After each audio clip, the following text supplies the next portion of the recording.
we'd like to acknowledge that this podcast is being performed on the Toronto traditional lands of the Haudenosaunee, the Anishinaabeg, the Huron-Wendat, and the Mississaugas of the Credit. And we'd also like to acknowledge that this podcast is being filmed on the traditional Miami lands of the Tequesta peoples and the Miccosukee peoples. We highly encourage you to check out and learn more about these Indigenous groups. They're fascinating. Thank you very much and enjoy the podcast.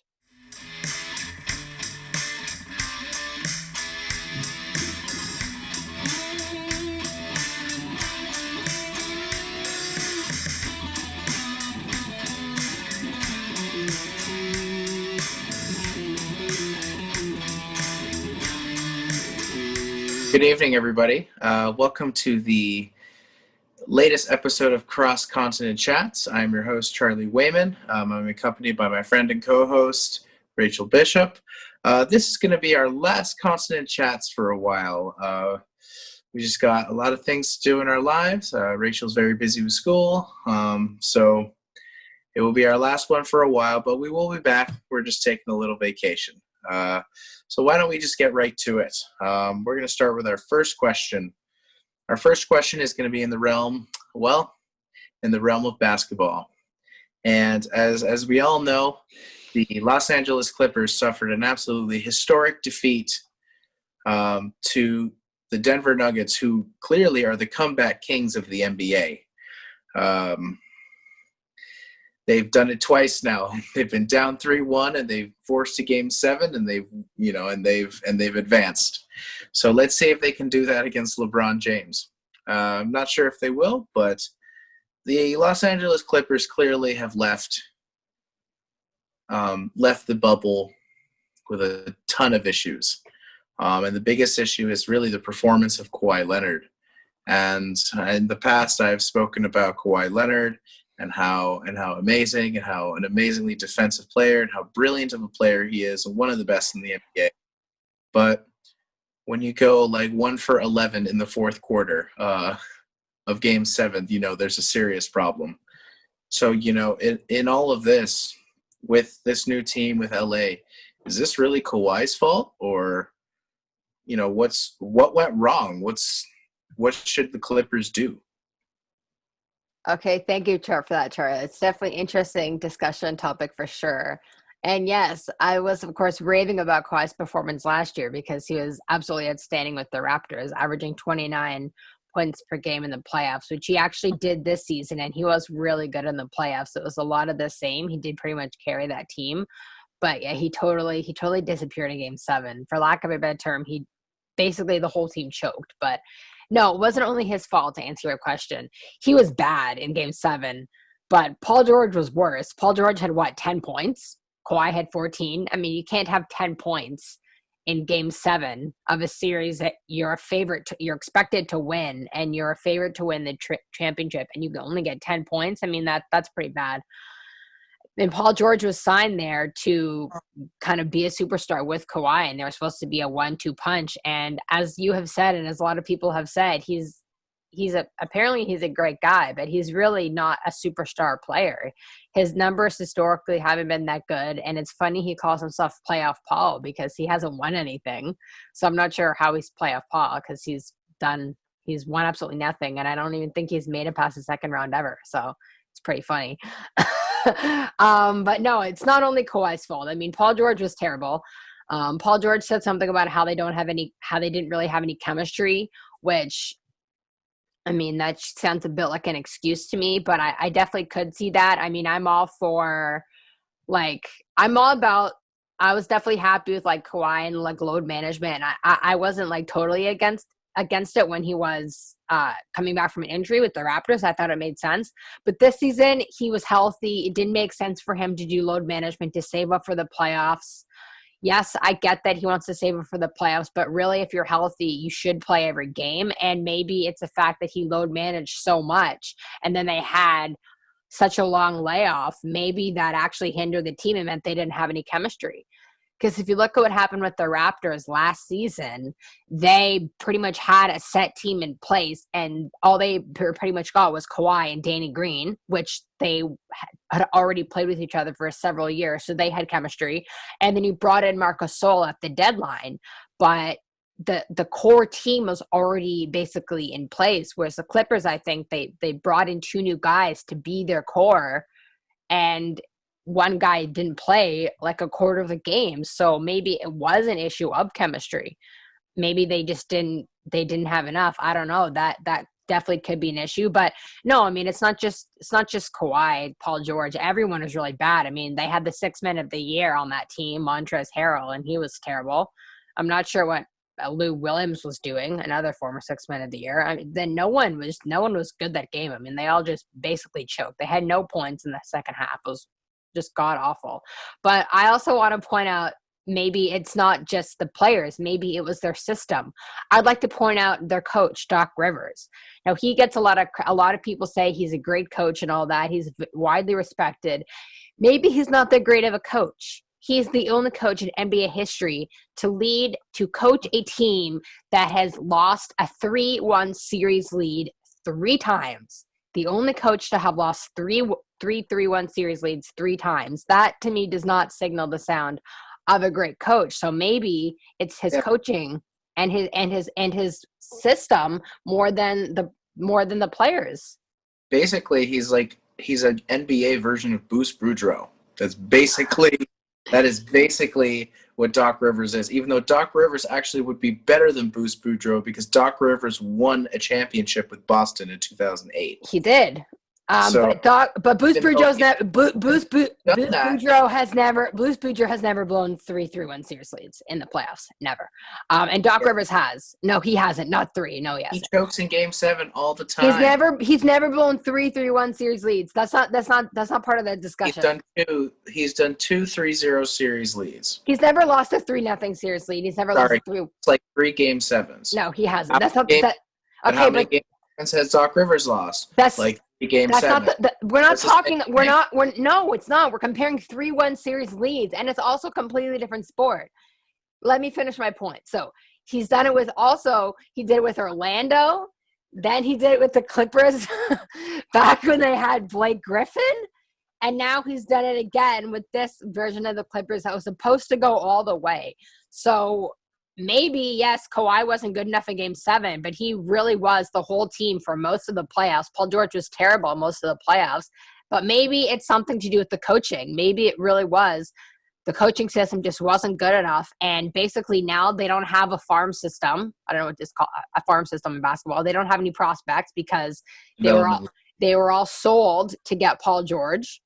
So basically they have no future now either. They went all in and they choked. So it's going to be very interesting to see what happens there with LA, because Kawhi, even though he only signed a 3-year deal, maybe he'll be gone before the 3 years is even up. And they're probably looking for a new coach soon, I would say.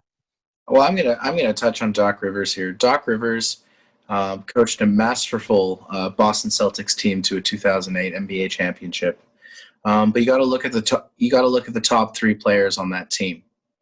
Kevin Garnett, Hall of Famer. Paul Pierce, begrudgingly, but probably Hall of Fame. And, of course, Ray Allen, who is the greatest three-point shooter of all time. Hall of Famer. So you think of that. You think of those players, and then you think of the big 3 in LA.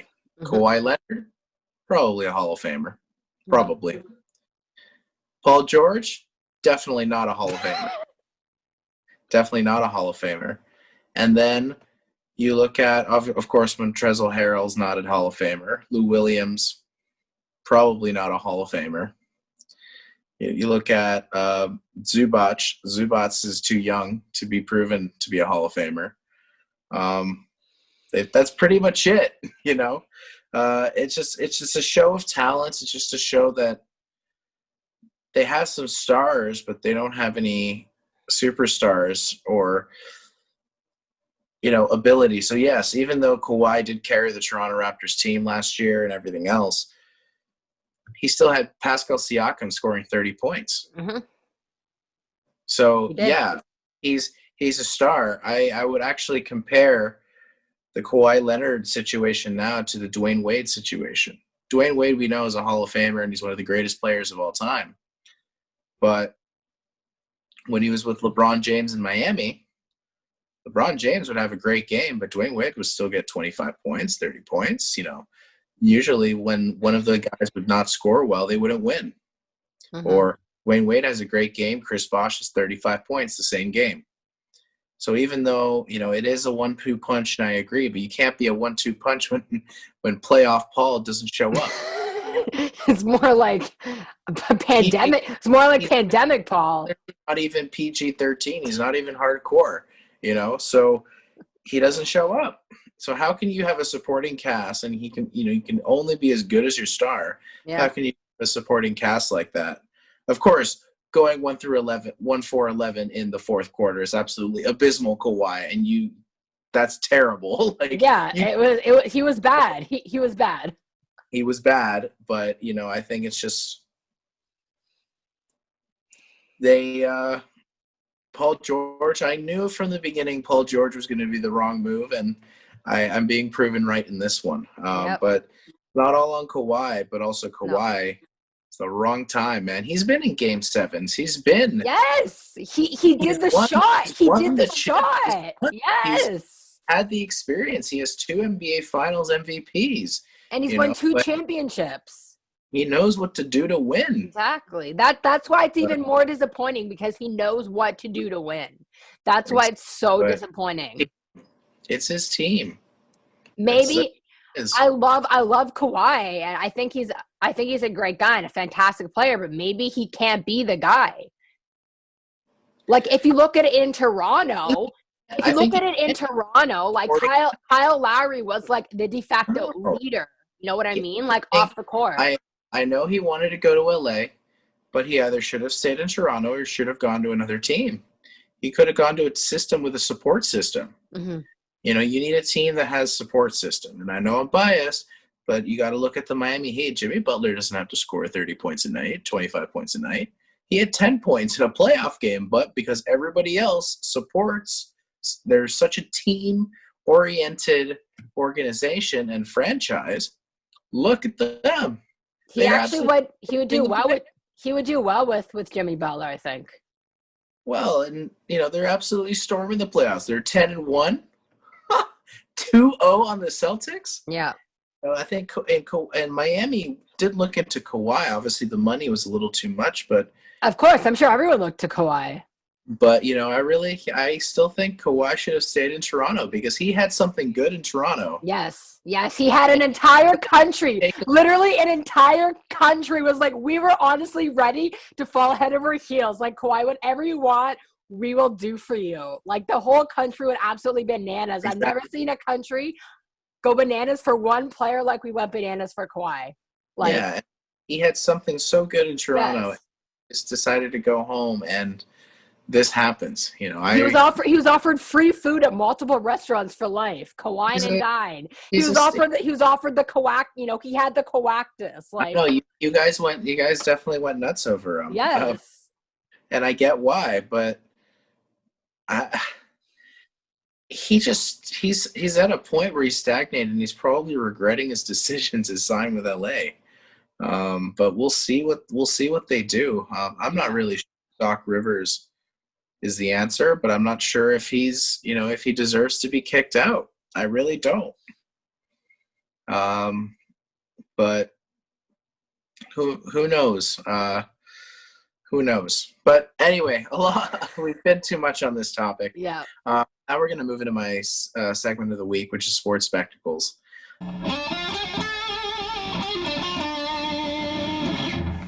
Simple and it's pretty basic now that things are dumbing down. Definitely got to check for Nuggets and the LA Lakers series pretty much this coming week.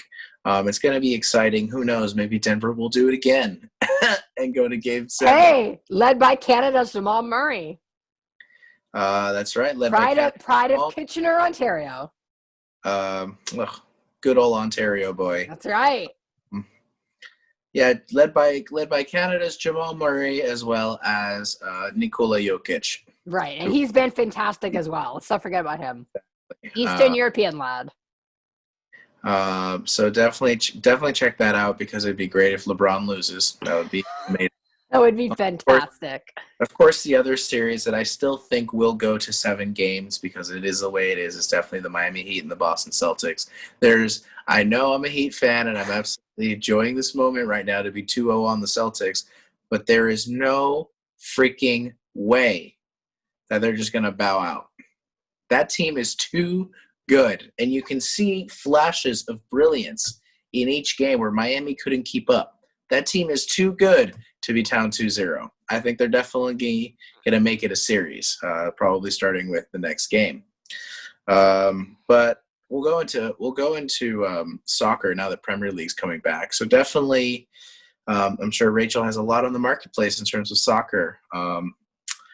Recently, especially today. But definitely check those out. Premier League is back. There's been some new signings. New signings are in new places. Don't want to spoil it because Rachel will talk about it. But also, you got to check out hockey because we have a very interesting Stanley Cup final. Very interesting. Vegas is not in it, but the Dallas Stars are going to face off against the Tampa Bay Lightning.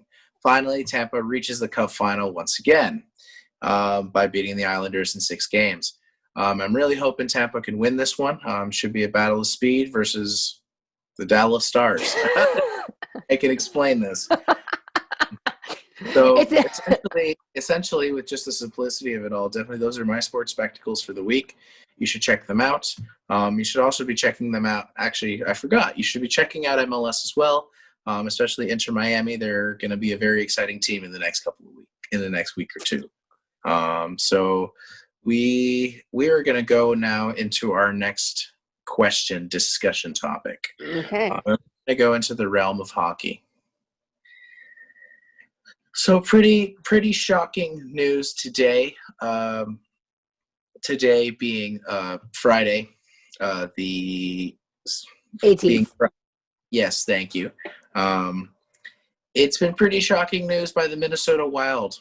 Minnesota Wild have decided that they're not going to re-sign their captain and their franchise player Mikko Koivu. This has definitely come as a shock. Even myself, this man has given everything for that franchise, and they're not really going to re-sign him. But Rachel, what is Minnesota doing? Why would they do this? What is going on in their minds? I'm glad you asked that, Charlie. Well, Minnesota has a rookie GM, Bill Guerin, who they hired from the Pittsburgh Penguins. And he's basically, from the looks of it, he's basically burning down that entire franchise. He said, I wasn't happy with it. I don't know if either goalie will be back because he's called up both goalies for being bad. And we've already seen him move on from Eric Stahl, who is also a former captain of the Carolina Hurricanes.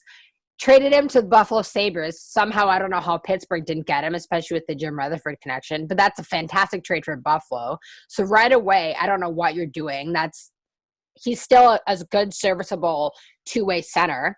And then to say today that you're not bringing back Mikko Koivu, who, as Charlie mentioned, has been literally the heart and soul of the Minnesota Wild since he was drafted by them. I mean, to me, that's just a slap in the face. It's worse than that. Does everyone remember that tweet that Marc-Andre Fleury's agent Alan Walsh sent out on Twitter? It was soon deleted. But it was Marc-Andre Fleury getting stabbed in the back with the sword, and it was Peter DeBoer. That is what that is like for Mikko Koivu. I mean, that is a biggest stab in the back as I've ever seen. Again, I honestly have no idea what Bill Guerin's doing. Yes, you want to burn it down. You want to change up your team. But why would you? I mean, trading Eric Stahl is bad enough. He's still a good player, and Buffalo is very lucky to get him. But why then would you say, oh, we're going to trade away our captain and one of our all-time best players? We're not going to re-sign him just because we can. What even is the point of that? Even if he's not producing as well as he used to, which he's not, he's still your captain. He's the heart and soul of your team. You have to keep him. That's like San Jose saying we're not going to re-sign Joe Thornton because we just don't feel like it. I mean, but it's even worse because Joe Thornton, this is not his first team. He played with Boston before. This is the only team Mikko Koivu's ever played with. So to me, it's just an absolute disgrace that they would do something like that. I have no idea what Bill Guerin's thinking, but it seems like pretty much for the past, I guess, 10 years now, Minnesota's really been on this spiral going nowhere. I mean, no coach has had success with them. Bruce Boudreau did a great job considering he had hardly any players to work with.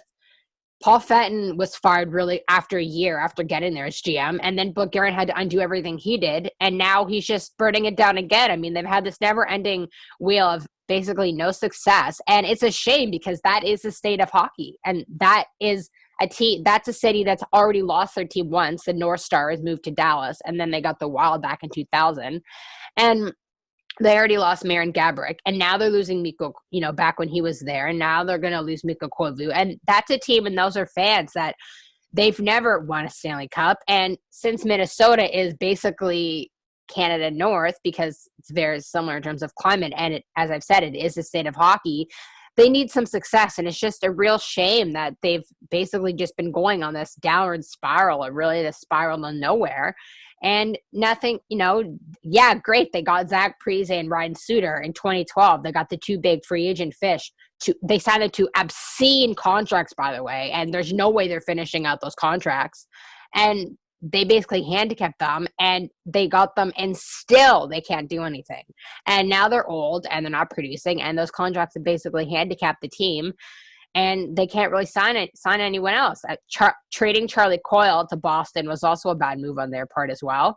I'm pretty sure they've also traded Mikael Granlund, who was their superstar young player for a while.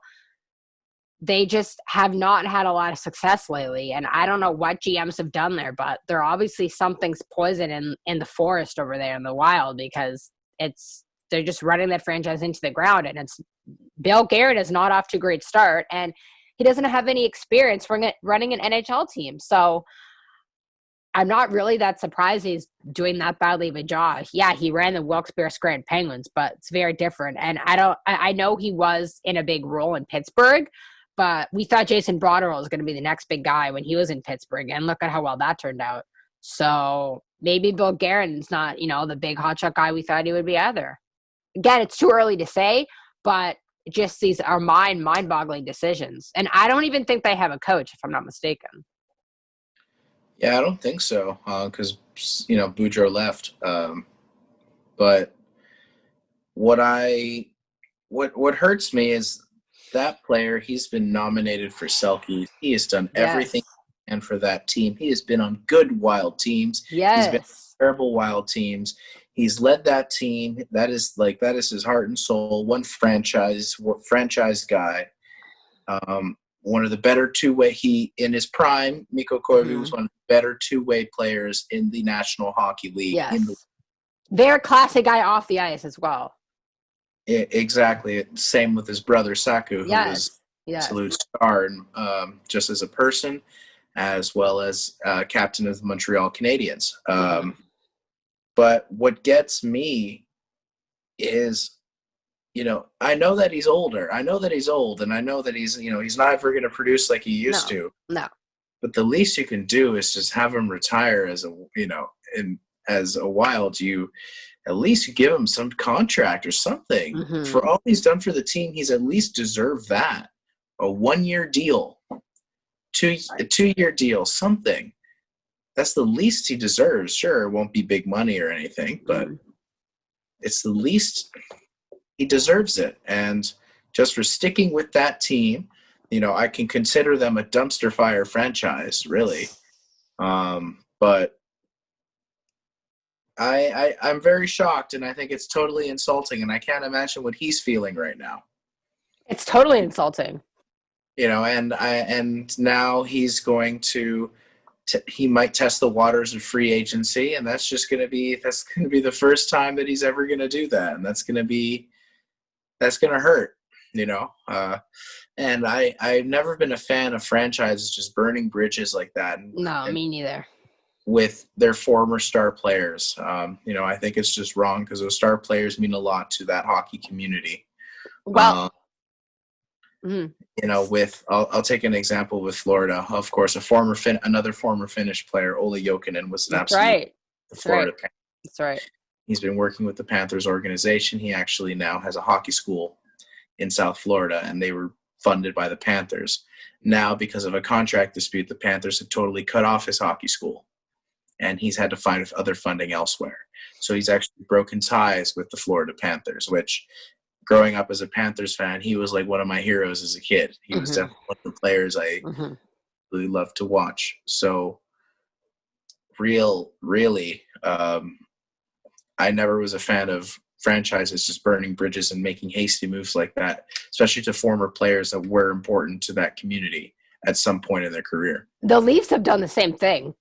Of course. I mean, for decades and decades, Dave Keon was not on speaking terms with the Leafs, and he, of course, was one of the youngest and best players on the last Maple Leafs team to win the Stanley Cup in 1967. So, yeah, he's a very, very important player to the franchise, and I don't want to make this too much of a big thing, but during the Harold Ballard years, when he didn't want to spend any money, he was the one who basically ran him out of town, and he never forgave the franchise for that until, I believe, his number was retired during their centennial season 3 years ago, and it took Brandon Shanahan, the president, to repair that. But he was the greatest Leaf of all time for a certain generation of Leafs fans, and he got much of the same treatment that Mikko Koivu is getting now. And especially that was even worse because it was an original six franchise doing that to arguably their best player, depending on who you ask.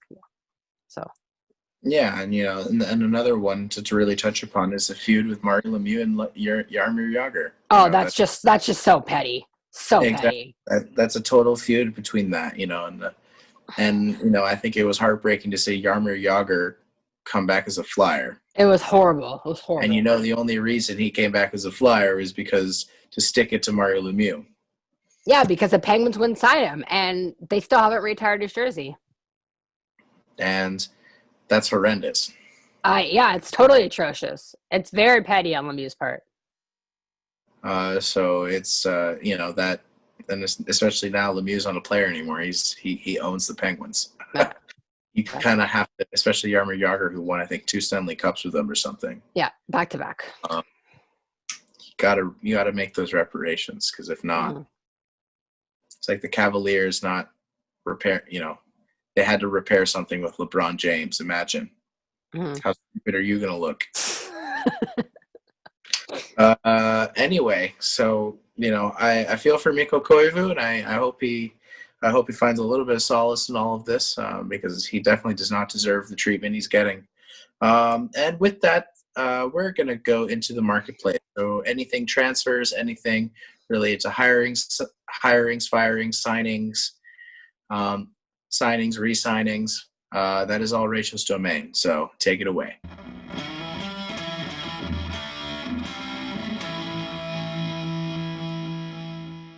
All right. Thank you, Charlie. So just starting off with some hockey while we're still on the topic, we'll stick with captains, big star captains. So the news just came out today that the St. Louis Blues and Alex Pietrangelo have blocked off all contract talks. I believe the Blues' best offer was like 7.7 to 7.5 million a season, and Alex Pietrangelo, of course, said absolutely no way, and they wanted him to sign before seeing the terms and conditions of the contract, and he said, yeah, you're kidding.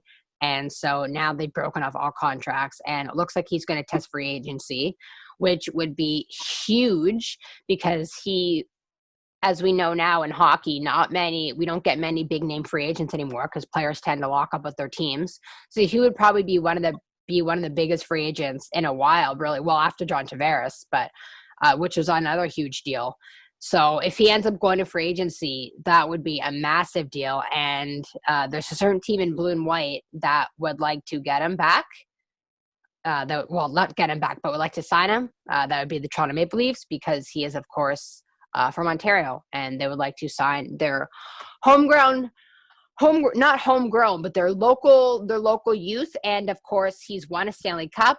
He also has leadership skills, so they need Stanley Cup winning experience. He's an elite defenseman, one of the best in the league. And for the longest time, they've needed someone to play with Morgan Rielly or to shore up their decor, because as we know, the Leafs decor is absolutely atrocious. And right now they have Morgan Rielly and Jake Muzzin, who are proven, and that's it. So you add someone in like Alex Pietrangelo on the top pairing, and you're golden. And especially now that teams don't have money because of COVID, it seems as though every team is cutting salary except for the Leafs because of bankrolled the MLSE. They will have money to sign out to Pietrangelo. So I definitely will look out for that to see what happens with him, because especially if he goes to Toronto, everything is going to blow up. So October 9th, free agency opens. That will be a very interesting story to follow. And Charlie mentioned that I have some soccer. I do have some soccer. So, of course, the big one really is Liverpool signing Thiago. You can maybe tell me how to pronounce his last name, but he goes by Thiago, so I'll just stick with that. From Bayern Munich, of course, the Champions League winning team. He's 29. Alcantara. Thank you, Thiago Alcantara. Not to be confused with Thiago Silva, another different Thiago.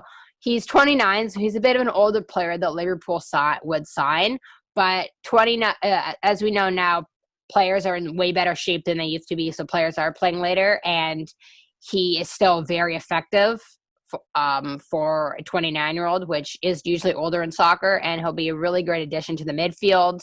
And the deal wasn't even that much. It was only 29 million euros, I believe, which is a very cheap deal for someone like that, who's a star on Bayern, who's just won a Champions League. And I'm actually surprised that Bayern let him go. I thought that was interesting, but they just won 8-0 today, so I guess they don't feel like they need him. But he'll look really good in Liverpool. And that'll be interesting to see what happens now with the midfield. I think Jordan Henderson, the captain, my boy, he's probably going to play. He might play less. I know Klopp loves him, but if you have Thiago there, he's better than Henderson. So I don't know if Henderson will play as much now, but that would be interesting to see. And maybe this forces out Gini Wijnaldum. I love Gini Wijnaldum, but maybe this means there's no room for him. So maybe this could spell the end of his time in Liverpool. Just throwing it out there. It's a possibility. You never know. And while we're on the topic of Liverpool and soccer, it looks like today, according to goal.com, that Liverpool is also close to signing Portuguese international Diego Llorente from Wolves, which Charlie loves Wolves. Wolverhampton Wolves in Premier League. You can't see him right now, but he is doing like 10,000 fist pumps. And Diego Llorente is another really solid player, and the Wolves play a very good system. That is a team that's only been in Premier League for a few seasons, and they are in Europa League now, and they're very competitive, and he's part of that really hard. Like, they're not flashy, but they just have a really good all-around good system, and he's part of that. And, of course, Klopp likes those disciplined players, so he'll bring that to Liverpool as well. So that's a really good signing. It's 45 million euros, that signing, so 45 million pounds. And as I mentioned, he's a forward, Portuguese international, and it's a 5-year deal. So it's also a long-term deal, so they're looking that's not just to be a quick fix, more of a long-term thing. So which makes sense, which I like, because they're planning for the future, because a lot of their forwards are getting old now. So I like that Klopp is planning for when they retire and they're not as effective. You're going to have someone already ready who can be in that forward position. So it's funny, too, because we thought Chelsea was making all the signings, and Liverpool just kind of came out of nowhere and made these signings, which they're always hanging around, and they never announce that they're making all these signings. And then all of a sudden, Liverpool signed like 3 players. So we saw that happen again today. So, and he's only 23, too. So as I mentioned, he's going to be a big part of the future. He's really young, and that's a really good move for them because, as I said already, a lot of their forwards are getting old now. Mane's getting old, Firmino's getting old, and Salah's getting old. So you have someone like Jota in there, and then you have a lot of the young kids that are ready to go, and future's pretty set there. And that's really the big news I have for the marketplace this week. Hey, thank you very much, Rachel. While it's great that we signed Diogo Jota, I am a fan of this player. I loved him in his Atletico days. The one thing that I do have to note is Liverpool did lose one of their kids to Wolves. It was almost essentially a swap deal. So Jota, but they also sold Kijana Hover for 13 million to Wolves, which I think too bad. I think it's really great because he's going to get a lot more playing time at Wolves.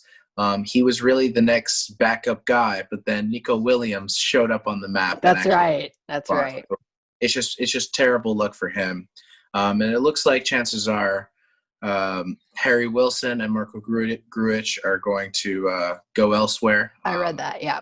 Transfer. They do need the playing time. Harry Wilson's definitely ready to go. It would be sad to see him on another club, but he's ready to go.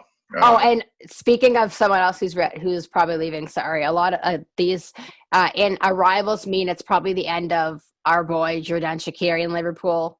Unfortunately, he's probably on his way out, which really makes me sad because I know he really, really was excited to go there and he made a really big deal of it. And I really like him as a player, but he's had a lot of injury problems and Klopp hasn't really played him that much and there's just not going to be room for him. So unfortunately, I think this means that he's on his way out too. Yeah, that's true. And something else that I know Rachel didn't want to mention tonight, but something else that really shocked the soccer world as well as in the world of MLS. But as of today, Miami has signed Gonzalo Higuain. If you don't know him, he is a 32-year-old Argentine former superstar in Europe. He actually still currently holds the record for most goals in one season in Italian Serie A with 36. He is a true number 9, and he has had a rough last couple of seasons. But you know, the MLS is a lot easier to play in. He could just bring back his scoring again. We did mention him last week, but now it's official. Yeah. Yes, yes, Rachel, it's confirmed. Gonzalo Higuain to Inter Miami, and I'm so looking forward to seeing him back seeing him on the pitch, and it's going to be great to see him in MLS. Inter Miami is making some moves. David Beckham is doing what he promised to do, and it's good stuff. It's good stuff. All right, now we're going to go into our final segment of the night. Rachel's going to be in the hot seat for trivia. Oh, God. And I've got some pretty good questions for today.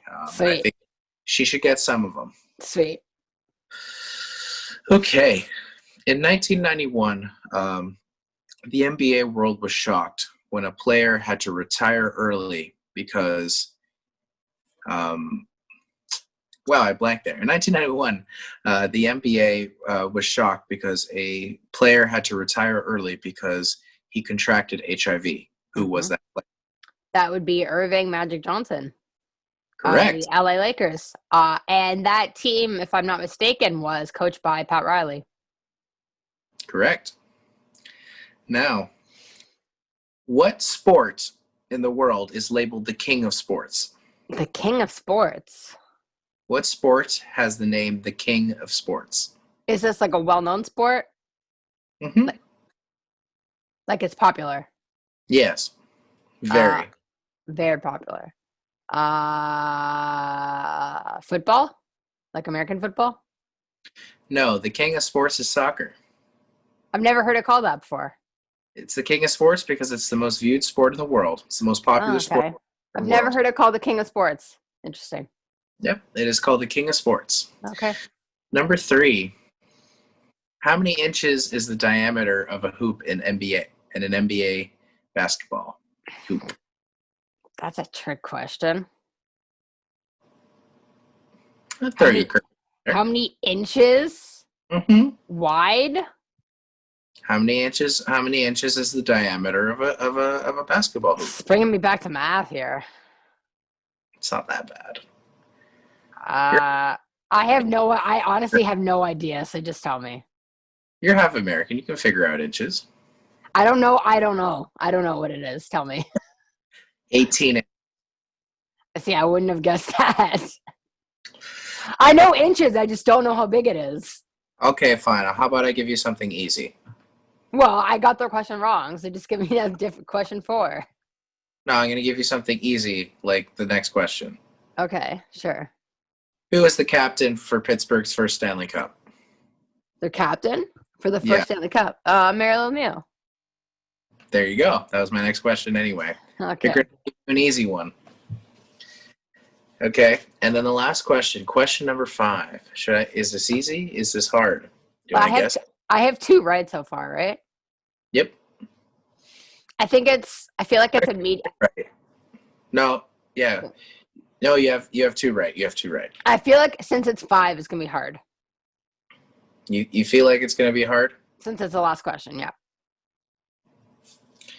Okay. Where is in what state is the next World Cup being held? Oh, now you're just making it hard. In what state is next World Cup? No, in what country is the next FIFA World Cup being held? Oh, Qatar. There you go. Oh, that wasn't hard. Got you. There you go, Rachel. 3 out of 5. And on that note, That's good. Guys, thank you so much for tuning in to Cross Continent Chats. Thank you to those who have been there from the beginning. Thank you who have commented, who have given us suggestions. I do want to thank, of course, Aiden, who does watch our pod, particularly for the soccer bits, but watches our pod as well as he's joined us on this. It's been a good time. It's been a great thing to do every week. Thank you, Rachel, for doing this with me. And on behalf of both of us, thank you so much. Definitely tune in. We're just taking a little vacation. Thank you so much, folks. Good night.